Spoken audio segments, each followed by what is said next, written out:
अमरावती येथून विमानसेवा सुरू होण्याच्या दृष्टीने अमरावती विमानतळाची प्रलंबित कामे लवकरच पूर्ण करून अमरावतीमध्ये अत्याधुनिक विमानतळ निर्माण होण्यासाठी सर्व प्रशासकीय विभागांनी मिशन मोडवर कामे पूर्ण करून प्रकल्प पूर्णत्वास न्यावा व अमरावती विमानतळाला वंदनीय राष्ट्रसंत तुकडोजी महाराज यांचे नाव देण्यात यावे अशी मागणी राष्ट्रवादी काँग्रेस पक्षाचे तालुका उपाध्यक्ष तथा ग्रामपंचायत सदस्य रुपेश वाळके यांनी महाराष्ट्र राज्याचे मुख्यमंत्री देवेंद्र फडणवीस यांच्याकडे केली आहे।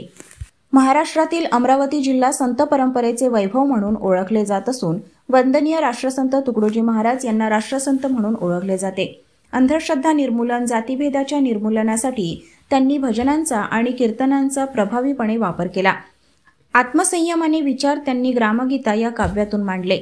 अशा महान विभूतींच्या कार्याचे चिरंतन स्मरण व्हावे यामुळे अमरावती येथील बेलोरा विमानतळाला वंदनीय राष्ट्रसंत तुकडोजी महाराज यांचे नाव देण्याची मागणी राष्ट्रवादी काँग्रेस पक्षाचे तालुका उपाध्यक्ष तथा ग्रामपंचायत सदस्य रुपेश वाळके यांनी शासनाकडे केली आहे।